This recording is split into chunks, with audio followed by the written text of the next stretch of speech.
country. A great golf course plus lower prices? What are you waiting for? Blue Heron Golf Club in Medina.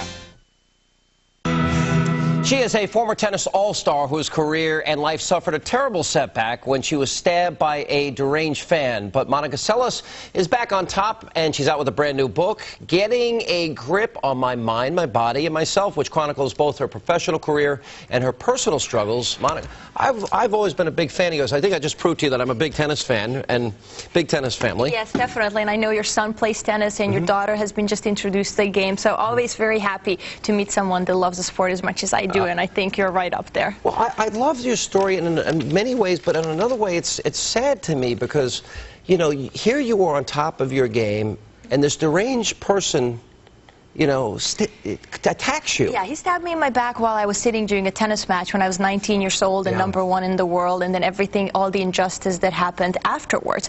But I think I took away 2.5 years from the sport, but one of the things... We're looking at the video now. Yeah, it's very hard, I mean, to this day to look at what happened to me, but I was just proud that I decided to come back, and once I made that decision that I was in control and this is what I wanted to do, I couldn't let one person take that love of the sport away from me. Right, and you were up to that point when how many you beat Chris Everett at 15? Yes, I was amazing. I mean, I only lost 1 or 2 matches a year. I was #1 for about 3 years before the attack happened. But unfortunately, the attack did happen, and it changed the course of my career in many ways. And it took you 1.5 years to come back.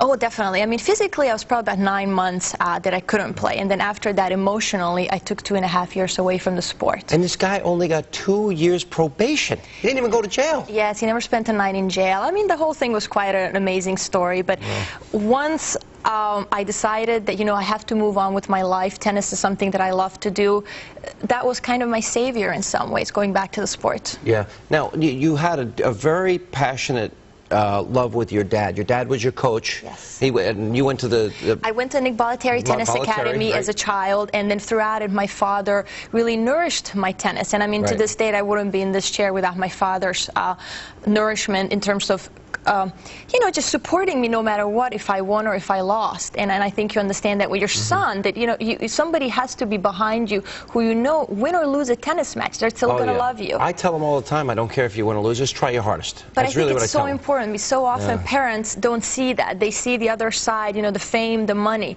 And I think it's a very dangerous situation. Yeah, I've seen the crazy tennis parents, and they're nuts, some of them. So, by the way, if you don't think I'm thinking about you, yes. But one of the things that really disturbed me, too, is you had the #1 ranking. You were stabbed by this deranged fan, and your fellow players voted to take this away from you. Explain that. Definitely. It was a very confusing time, but I mean, to that point, I realized that tennis is a business. Unfortunately, whoever is #1 gets to make a lot of money, you know, the fame and everything, and everybody wanted that spot at whatever cost it came, and unfortunately it came in my case, and, you know, at a very high cost, and I realized that my innocence was pretty much taken away after that. Yeah, and were you afraid after that? Was that a big part of it? Because your dad also got sick, who you were very close to and was a loving father, and really supportive and never pushed you. You drove yourself, you told me. Yeah, definitely. I mean, after I came back from my stabbing, a year later, my father was diagnosed with stomach cancer, which eventually killed him, and he couldn't eat for the past 10 months of his life. And here, while he's battling his cancer, I'm battling my eating disorder. And I was just eating probably for the two of us, or for the village. And this is kind of one of the reasons why I talked about in my book, Getting a Grip, is how it took me 9 years to get out of it. But if I can help some women who are out there battling emotional issues and struggling with their weight, that there is a way out. I wonder when I read one line of what you had said here. You said you were the first power player. Yes. And that's when you beat Chris Everett when you were 15. Yes, and Chris I loved. I mean, she was my idol growing up, and I couldn't believe it. 15 years old. I know, but I couldn't believe that I was actually playing Chris Everett, let alone that I actually could beat her. So when I beat Chrissy, I said, oh my God. I can play. I can play, exactly. Yeah, that's a confidence builder. So from there on, my career just... But you said the generation, when you came back and you were coming up, it's now stronger, more powerful, and you said a lot more attractive. It wasn't good enough to play well. Good. You got it to look good too. So the pressure of that was even bigger than when I left the sport because of the stabbing. And I came back. I was 20 pounds overweight. Then by the time people were mean to you.